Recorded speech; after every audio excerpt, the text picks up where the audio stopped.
Welcome back to 10 Baby Steps to Google Classroom. If you haven't already, you can go to classroom.google.com in a new tab with your personal Gmail.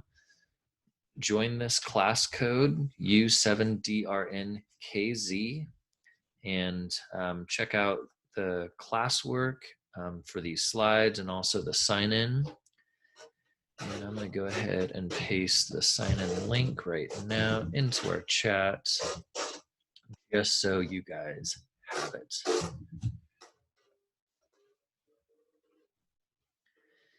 And this morning I'm joined with my 3.5-year-old son, who will not leave me. He will not leave this room. This is the last session for Module 1. We met 3 times last week, and then we had a Monday session for day 4, and then today is day 5, where we're going to be finishing up those steps and having some tips on advanced Google Classroom. And of course, yesterday we concluded our Module 2. And as you join this Google Classroom, you can use your personal Gmail. And you guys are already pros at this, but enter and exit full screen on Zoom as I give you guys time to do work, or if you need to access the tabs behind this screen. And again, my name is Hans Tolman. It's been a pleasure working with you guys. Thank you for, it looks like we have 4 participants this evening. Thanks for coming. Linda, Nakar, Susie, and Tom, welcome back. Sometimes you want to go where everybody knows your name. Just saying. If you're on the Twitter, hashtag 10BabySteps. And we have our website right here, which has all of our resources. I'm going to jump over and just show you a few things. Nothing new other than all of our videos have been updated. So this is where all of our Module 1 videos will be. So if you missed any sessions, you can find it here. I'll add today's video under session 1.5, and then all 3 of the Module 2 videos are there. And then again, our resource, oh, you can't see that. I'm talking about it, but you can't see it.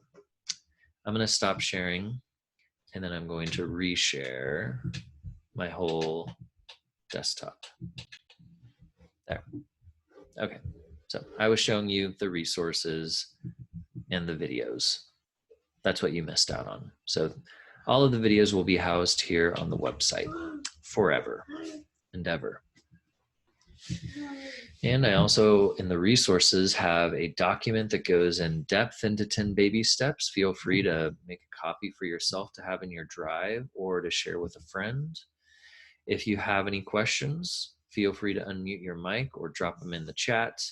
No moderator, because we're pros here. And there's all the session links. And we will be following this session up with an after party at 4:45, unless something goes crazy, okay? Intermediate and advanced ninjas, we have some stuff for you today. Let's get started. I'm gonna jump ahead to our slides. And I think, I don't know that we even made it to step 9 and 10. Do you guys remember what step are we working on tonight? It's getting all mixed up in my brain.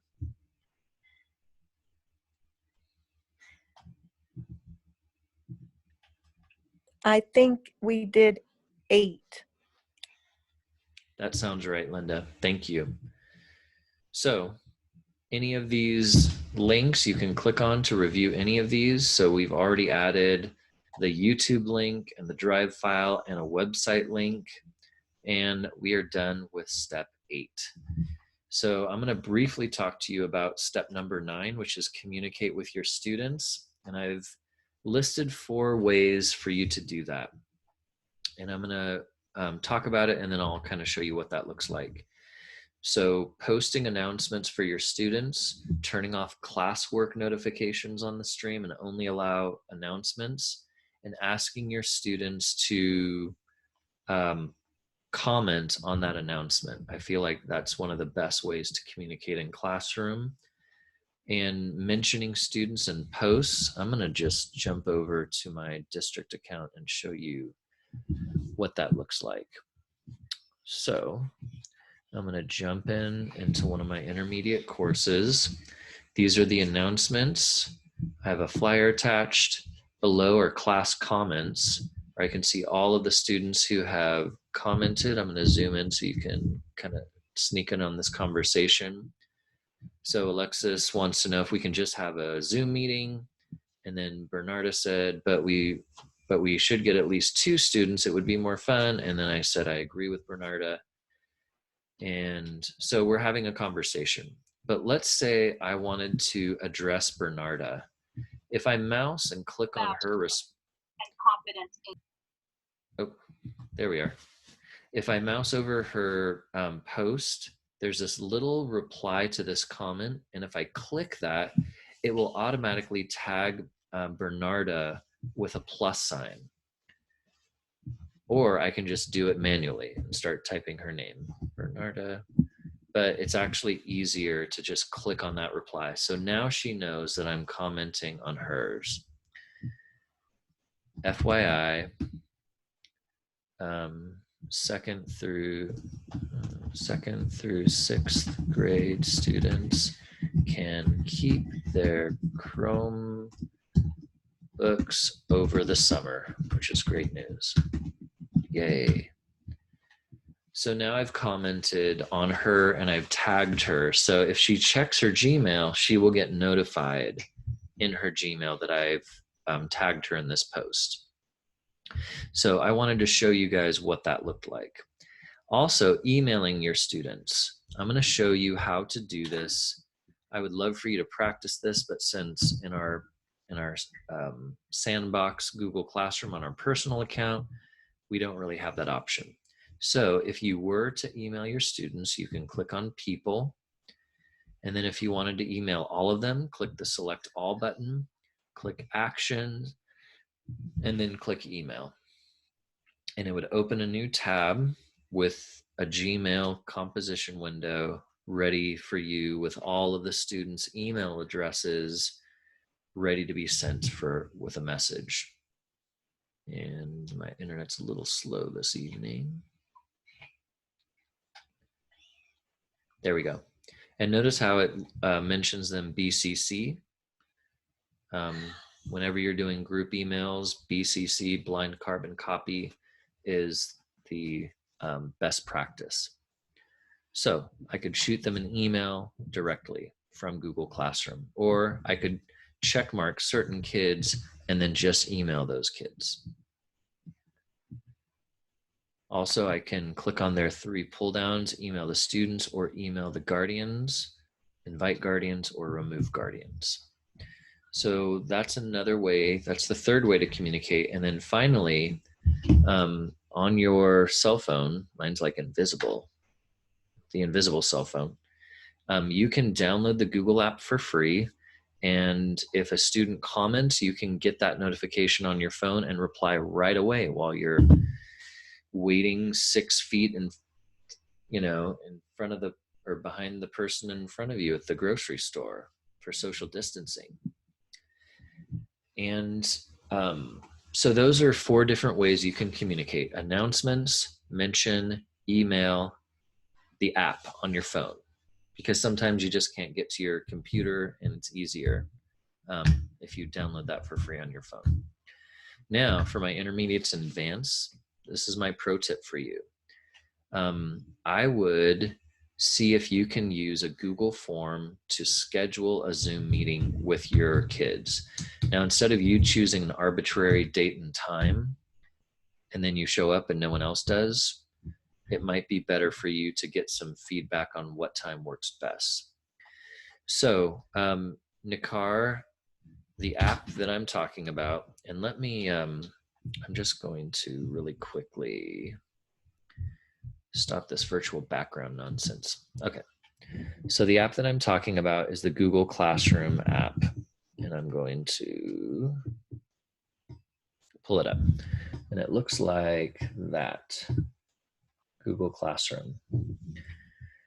And in that app, you have access to all of your classrooms. You can assign work. You can do pretty much almost everything that you can on your app. So here's a conversation with my students that I can just get notified with and jump in. I have a lot of comments on this particular thread. So, oh, she shared her Interland certificate. So, Google Classroom, that's what you would look up on the App Store on iPhone or in the Android Google Play Store. So, instead of choosing an arbitrary date, best practice is to get feedback from your families and your students. So, a great way to do that is to use a Google form. And on this slide, I've linked a Google form that's editable by you, but instead of making a change on this, I want you to click on the 3 dots and then make a copy. So you get to change your own copy. And I will drop this in the chat for you, just in case you want to pop it out in a new tab and look at it later. So Google. So there it is in the chat. Feel free to make a copy of that. But basically what I have here is a video asking for them to give me feedback on the best time and the best time to meet. So I'm asking for the student first name. I also copy and paste the Spanish translation into the description of each question in case a parent that doesn't read English is reading this. So student last name, what classroom are you in, the grade, what times are best for you. Oh, I didn't really put the Spanish. Oh, I did put the Spanish translation in. So they check mark all of the boxes that work best for them. I'm going to get into preview mode here. So this is what it looks like. They choose their grade. They choose all of the times that work best for them. And then they choose the days that work best for them. And then I ask what device do they have? What devices do they have? And they select all that apply. And then would you like to try Google Meet? And any comments or questions. So asking for that information will help you nail down a time. And I'm going to show you what the results of this looks like. Because I asked the question, I posted this survey. I had 11 students submit it. I would have liked a lot more. But if I click on responses, oh, 13 students. I wanted to get a total of 30. But it shows you what classroom they're in, shows you their grade level, and then it shows you the best time. Look at this. From 1 to 2, a total of 8 people chose that. So this is going to really help inform you on which days are best and which days are not. Also, it gives you an idea of what devices they have access to, which is helpful. Which ones are ready to try Google Meet and which ones aren't. And then any responses. Do you have to show your face? I'm so excited. Sorry, no questions today. So anyways, that's probably a best practice. And then if you do hold that Google meeting or that Zoom meeting, whatever it is, another great practice is to record that meeting, because not all students will be able to make it to the meeting. And then, turn on Google Meet and Google Classroom, and then record that meeting and add that Google recording to class materials in your Google Classroom, so that students who weren't able to make that meetup can go back and kind of watch what was discussed, and also feel left out so they won't miss the next one. Maybe. Jojo, do you want to say hi? Hi. All right. So that's step 9. Does anyone have any questions about communicating with kids, or does anyone have any other ideas of how they have found the best way to communicate with kids, with their students?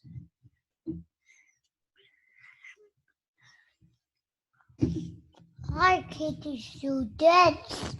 Are you thinking about students, Jojo? Hi, Jojo. Linda said, hi, Jojo. I have a question. Yeah. Is there any way to know who shows up every day? I saw one person put an attendance. Is there any way to know when they show up if they don't comment or select that they turned it in? No, there's no way to know that unless you have a monitoring system like GoGuardian. Apparently, teachers are able to go in and look at what the kids are looking at, how much time they're spending on Google Classroom, if they're getting on at all. That's probably more of a school site or a district purchase, but they may have like a freemium trial you could check out. Okay. I'm But kinder, so probably not, but I yeah, just maybe not. kind of wanted to know who was even going in to look at the messages if they're not leaving a message, which I asked them to do, but. And especially with Kinder,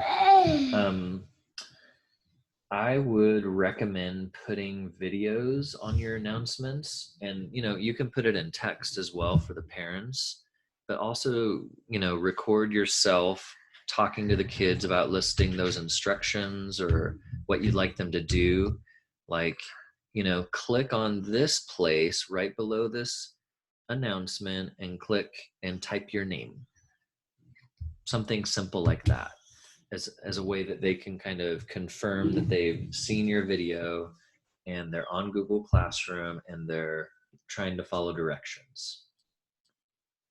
Okay, good idea. Thank you. Yeah, you're welcome. Any other best practices or things that have worked for you when it comes to communicating with your kiddos?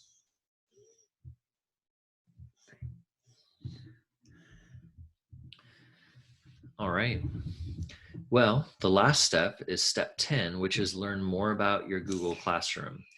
So here what I have are some great resources for you guys to take your beginning status to pro status, people. And one of the first links that I have is Google Teacher First Day with Google Classroom. So I'm just going to click on this and give you a sneak preview for just like 30 seconds. If my internet will hang out with me. So welcome to the first day of Classroom. The basics. There's a video on how to get started, but you guys are already pros.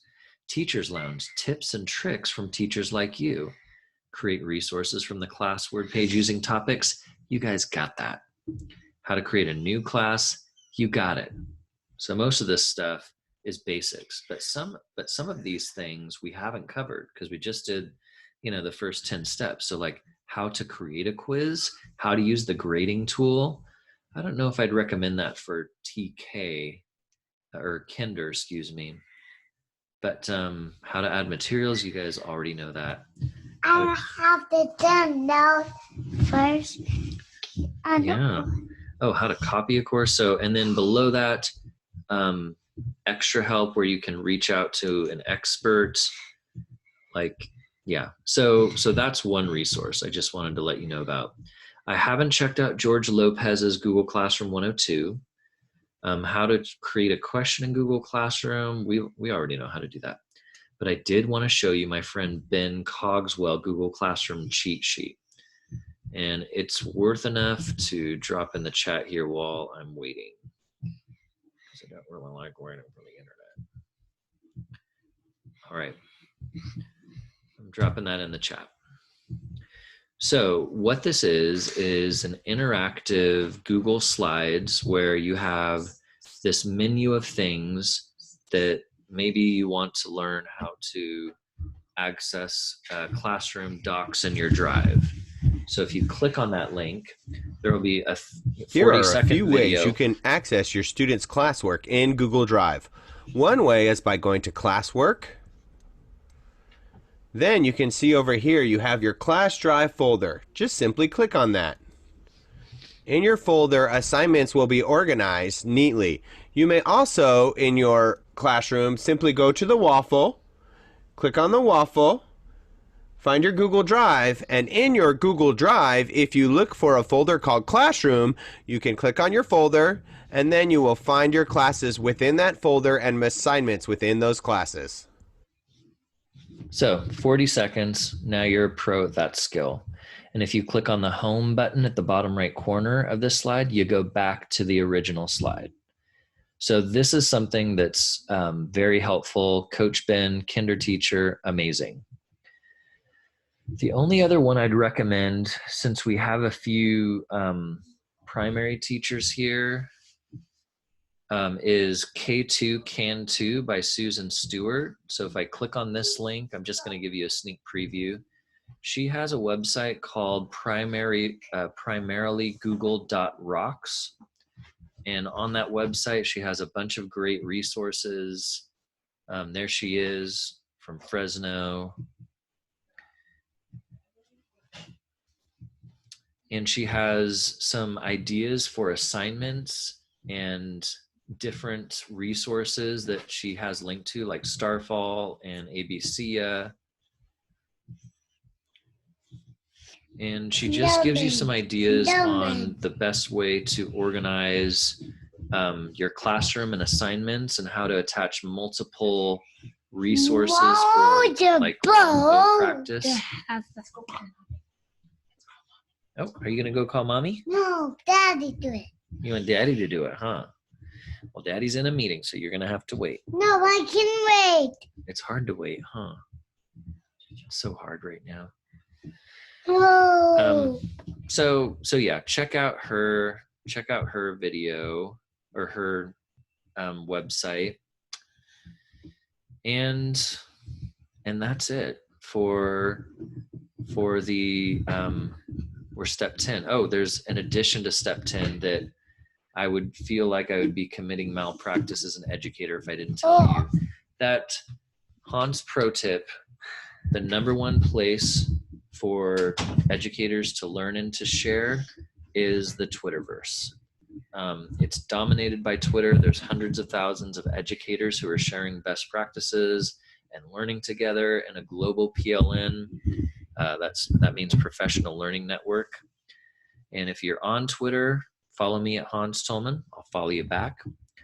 And if you're not on Twitter, check out this document when you get a chance. I will drop this in the chat. This was written by Alice Keeler.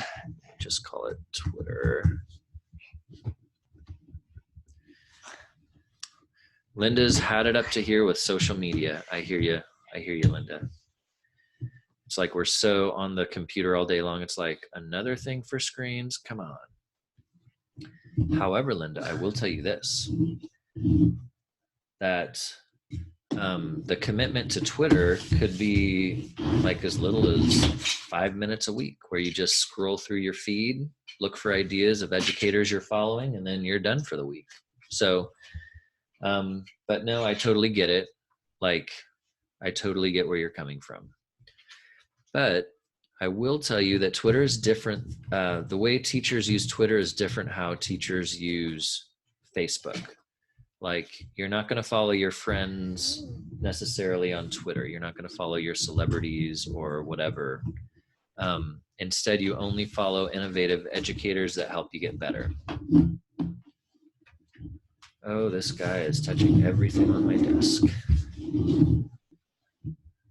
Jojo, do you want to stay in here? Yeah. You're going to have to let me do my work bed. I can. It's hard, huh? Wait. Yeah, it's so hard to wait. Wait. But you're doing such a good job, bud. Wait. So, don't post pictures of food. Follow people that challenge your thinking. Twitter's public, so you tweet your ideas and questions about teaching. Keep it positive, and it's amazing. So if you want to learn more things and kind of reach outside of your sphere of influence, because sometimes we get locked into a community and it's hard to get out of that, Twitter's the way to do that. So if you guys are ever curious about that, you just reach out to me. And instead of putting our evaluation, the rest of our time is dedicated to advanced features on Google Classroom. But I would like to open up the floor for you guys. What are your next steps with Google Classroom? What do you feel like you need to learn? what do you feel like you need to do for the rest of this school year, even though it's like almost over? So I'm curious, we had a chat in the after party, and I can't remember who was in there talking about special ed teachers, and you showed us kind of how to hide things to make it easier. There are all, whether they're in special ed or not, there are kids who are distracted by too much visual stimuli. So I don't know if you have any resources where people who kind of know a universal design for learning concept have helped develop Google Classrooms or not. If not, I'm going to reach out to CAST, which is the UDL, central of the world. But I'm just interested in that because I think it's a great resource for teachers, and when they know how to use it, obviously this is like the 101 and these are the first steps. But if you go crazy and post everything you have in the world, it might not actually be a friend to you or your students if it's too visually overwhelming. So I was just curious if you knew of some resources about the actual design and layout so kids can access better. I just did a quick Google search because I haven't been trained in UDL, but I hear nothing but great things about it. I think that's my dad using some type of balloon call to try to distract my son, I guess. I don't know. So I don't know. I would not be the expert on that, but they mention right here, organize topics by unit and include all of your resources for a particular unit of study. Within that unit, include the slide decks, create assignments, and also share PDFs all in one location. So that's not super in depth on what that looks like for UDL. No, but yeah, could you just cut and paste that address into the chat? Right. Yeah, I'll drop that in right now. And then it looks like we have someone else. Oh yes, Facebook is blowing up right now with educator groups. There's some really great ones. If you have a favorite, would you drop that link into the chat? If you're able to open a new tab, go to your Facebook and you can do a quick search. I'll give you guys 3 minutes to do that if there's a particular group you follow. One that I'm going to recommend to you guys is Alice Keeler's group. I want groups.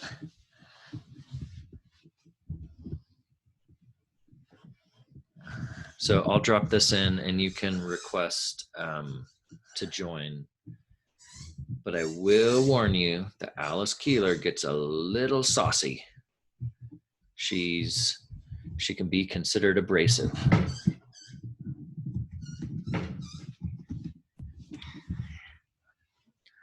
You could also interpret that as she helps people grow because she pushes Facebook. Jojo, what's that noise? What is that? What's that noise?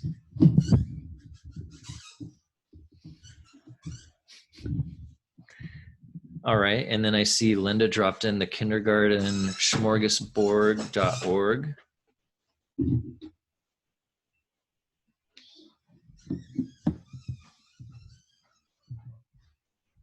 Interesting. I'm also going to drop in a link to, there was primarily Google Rocks by Susan. I'm going to drop this into the chat. Primarily Google Rocks. But there was also, especially for my TK and Kinder people, have you guys heard of Christina Pinto?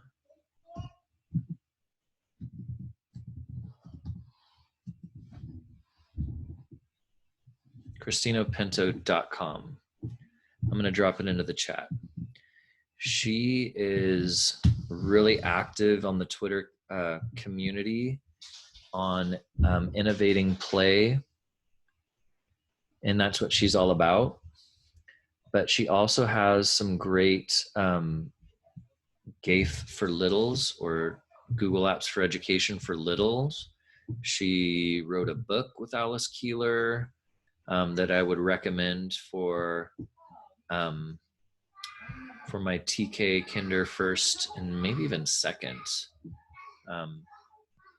Really great ideas. She also has a bunch of templates that are super, like, you just find what you want, grab it, grab the template URL, and then you post it. I'm going to choose the first ones that I see. This one is called Color Words. Students insert images to correspond with colors on slides. So you click on this link. It's going to ask you to make a copy so it lands in your drive and it belongs to you. And so this would be under the category of TK Kinder first and also special ed. So like this slide says red, so they would go to insert image, search the web, and then they would search for the word red. They'd have to type the word. They look for something that's red, like those gloves, and then they would insert it. So there's a Google Classroom assignment right there for Kinder, identifying colors. I have a question. Yes. What would your recommendations be for Kinder for organizing, the best way to organize by day, by subject, you know what I mean? Some people are telling me that they're doing their assignments by day and putting them all in under a subject, and the subject is the day. I wouldn't do it by day. I would do it by week. That's me personally. I think, one assignment can have multiple resources in it. But I've seen teachers that will do like one resource per assignment, and it just gets a lot. So I think the way that Susan, I'm going to drop her slides in because I feel like some of her examples of Google Classroom assignments, what was I looking at? So theme 2, week 2. I would probably have my topics be like week 2, whatever the theme is. And then under that, this one would be blending short vowel words. That would be the assignment. And then you have the step-by-step instructions with all of the resources below it. And I think if you search her site long enough, you could find, you could either identify these videos or these, like a Google Doc. I think you can find those templates there. And then is this a Google slide that I'm looking at? Yes, this is a Google slide, and I'll paste this. I don't know how to do that yet. Okay. Paste this in the chat. So Susan, K2 Google Classroom. And that goes with the website where you'd find her other resources is primarily Google. Oh, I pasted the same thing.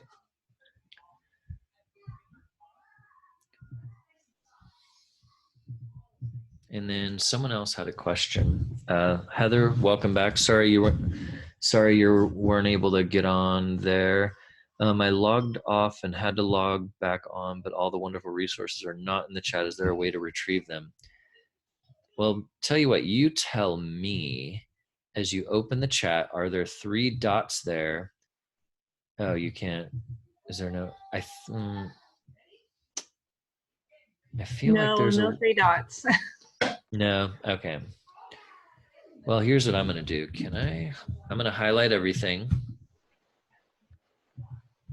Control A, highlight all. Control C, Yeah, that's a copy. bummer. And then I'm going to go to docs.new. Then it's going to create a new Google Doc. I'm going to paste. Oh, it's not. Is it not going to let me? Let's try it again. Copy. I feel like I'm copying.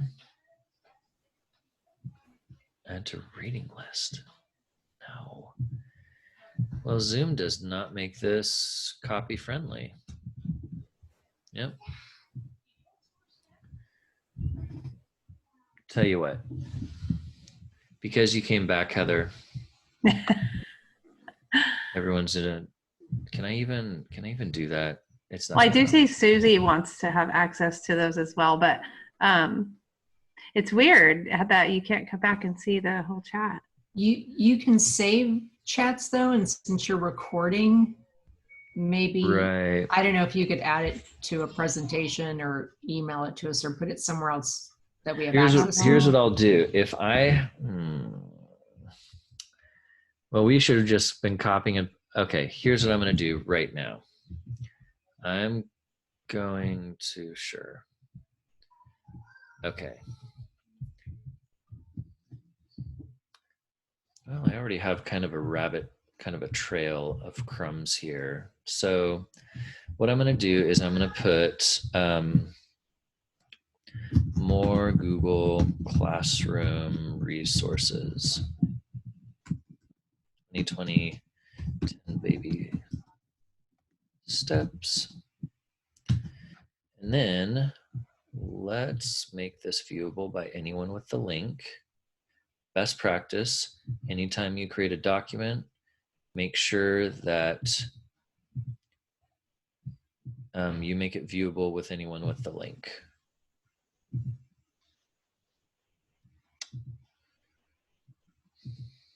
Oh, I do not like this new interface. This is what I want. Anyone with the link can view, copy that, and paste it in the chat. And then I'm going to go to the website and let's put it in the resources section. And I'll put it up top.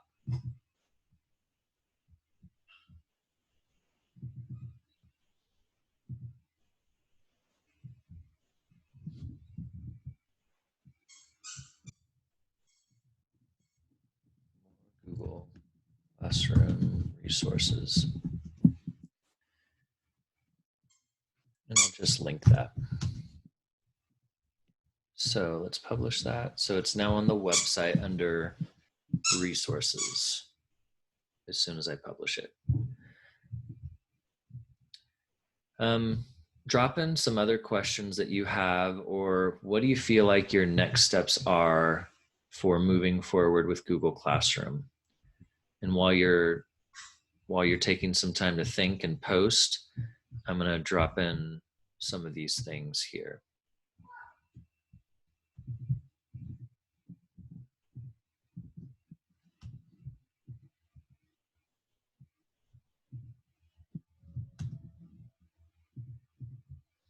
Let's grab hers.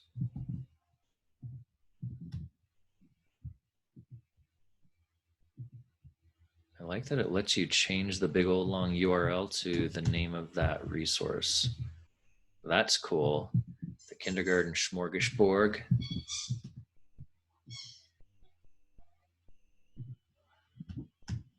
And then what else do we look at? Primarily Google. Let's see if we can. Yep. And just pop that one out. There's the UDL for using Google Classroom. And then also let's do the Alice Keeler Facebook group.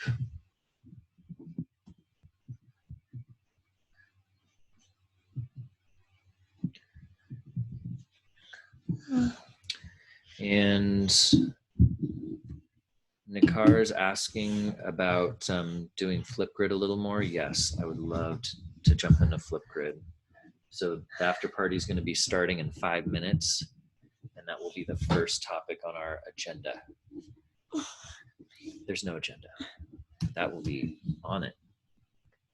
And then let's go to Christine Pinto at christinepinto.com. Amazing. And there was someone else. Something else. I feel like. No. Here are the. Okay. No, I think that's all of the resources. Cool. So what final questions do you have about Google Classroom?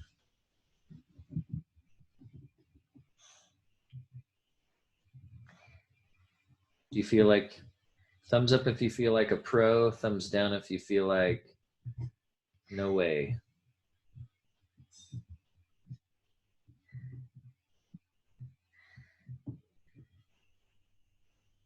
Tom feels good about it. Susie feels good.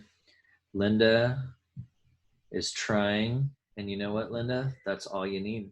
That's all you got to do. All right. So Nakar is asking, where do you find these resources that I've just created on the fly, like a ninja? I'm going to show you. It's on the website, and it's right here, where it says more Google Classroom resources. So if you click on this link, it will pop open a new tab with all of those links that I just created. And let's just drop it. It's getting to that, not that where you find it on your thing, but the main thing overall. Because I've got like your classroom slides, I've got the bit.ly. You're talking about the, yes, that page. Okay. The this classroom. one place. Let me drop it in. Okay, thanks. Perfect. Thank you.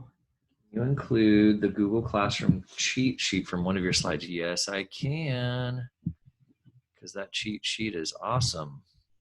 Let me grab it right now.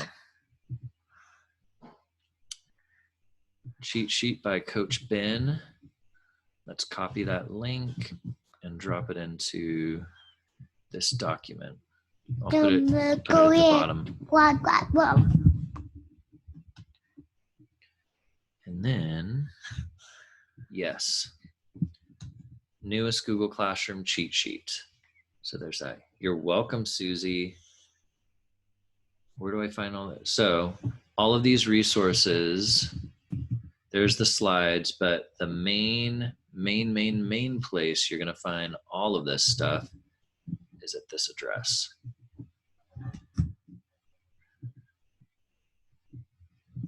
The one address to rule them all.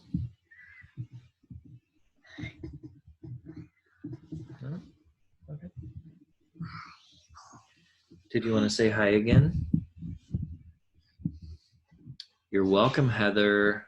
Hi, Jojo. Nakar is saying hi. I have my headphones on, so he can't hear you, but he can see you. Well, guys, thank you so much for joining this evening. We're going to be having the after party now, so if you need to head out and head to dinner, feel free to do that. But if you want to hang out, one of the main things we're going to be looking at right now is Flipgrid. So if you want to hang out for that, stay on. If you can't or don't need to, you can just say goodbye in the chat or unmute your mic so I can hear your beautiful voice of another adult human being. That just warms my heart. Have a good evening. You too, Heather. Thanks for stopping by. Yes, thanks again. You're welcome. Say bye-bye, Heather. Bye-bye. You say bye-bye? You say bye-bye? A cutie pie. And then Tom says, awesome. Thank you, Tom. So glad you got to come. Say bye-bye, Tom. Bye-bye, Tom. Thank you. Bye. Bye-bye. Bye-bye. Jojo gets really excited when we start saying our goodbyes. You're welcome, Susie. Glad you got to come.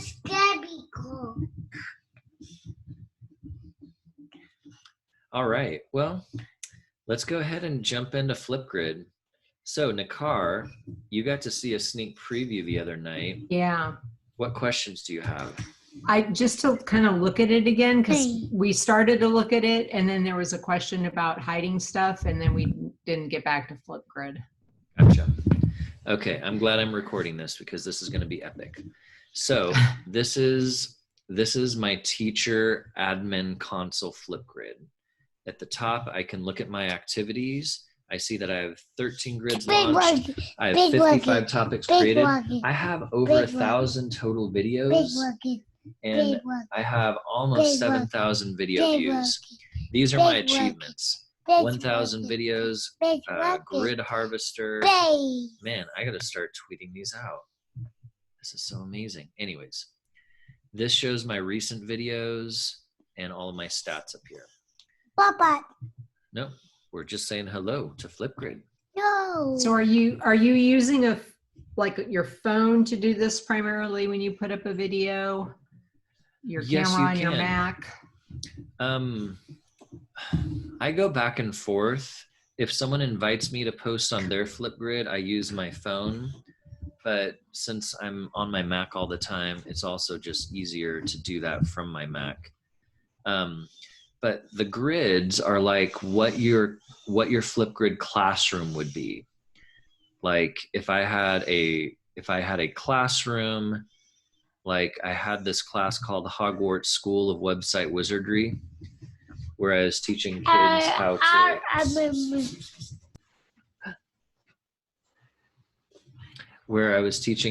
how to create websites, and all of these are the topics within this grid. So I ask questions like, why create websites? And on here, if you click on it, you can see all of their responses.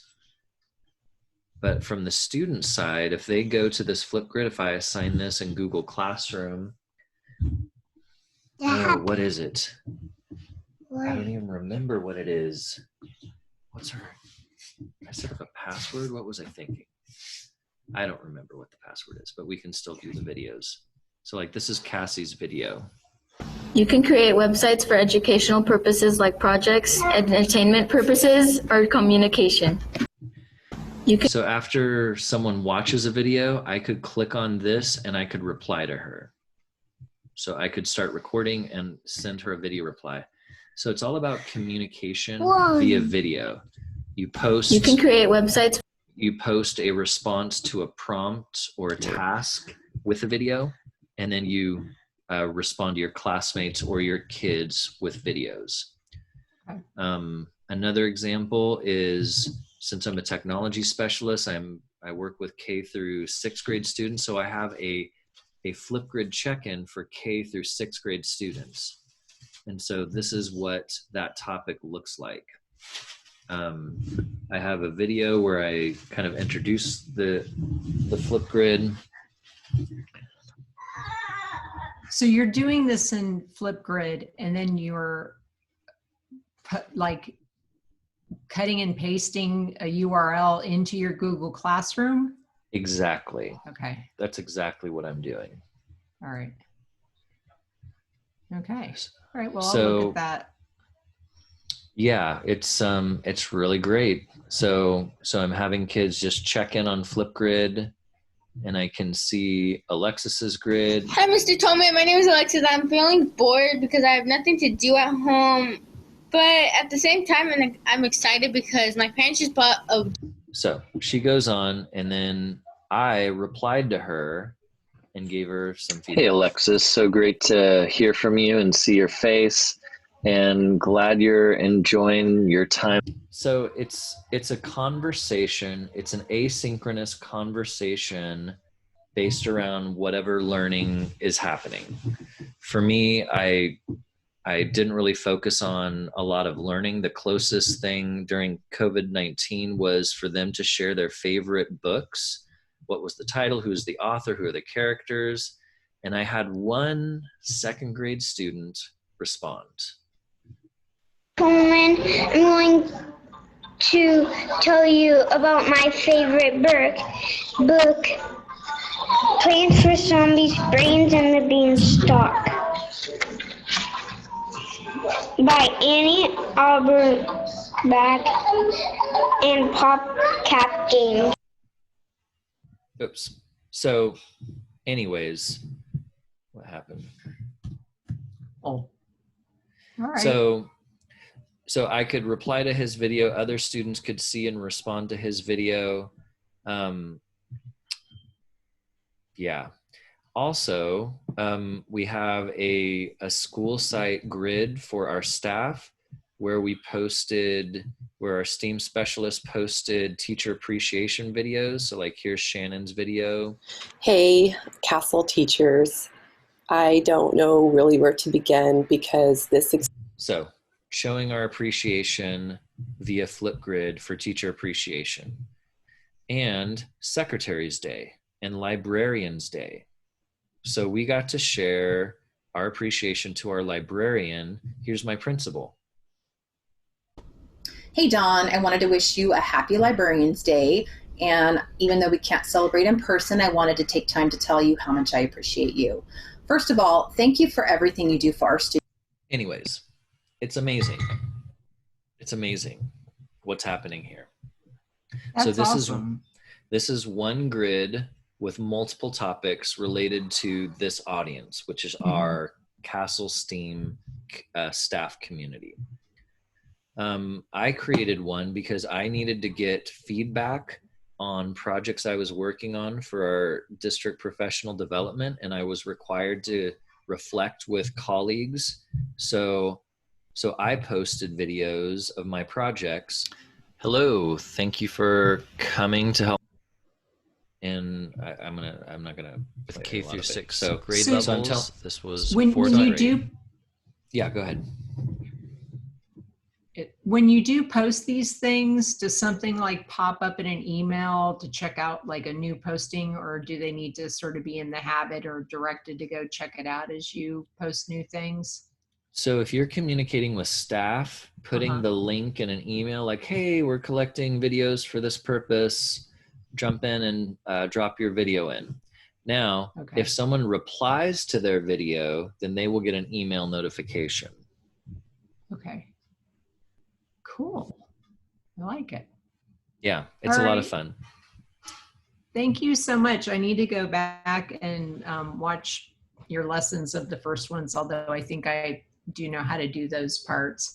But this has been great. I told you I work for the SALPA, and we're working with the County Office of Ed and focusing on like engagement and distance learning. And I know that design is part of it.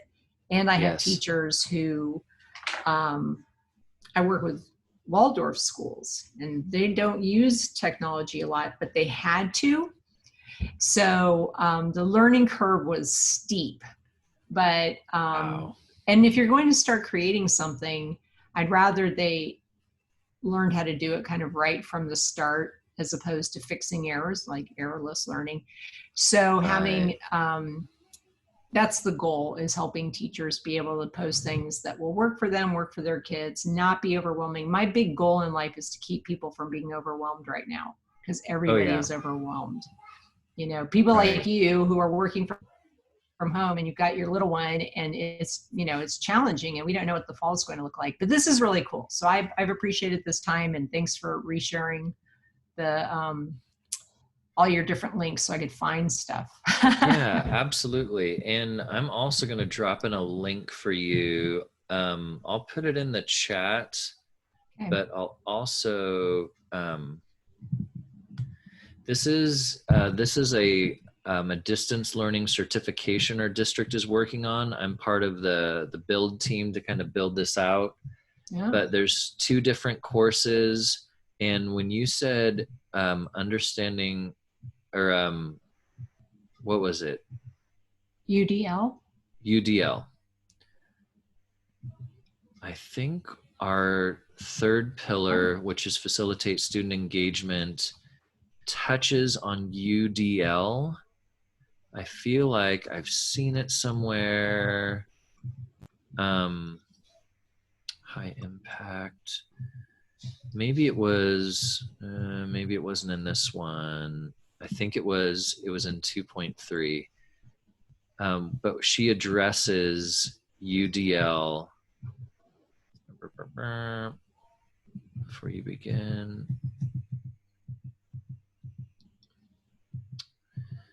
She talks about feedback, but I know.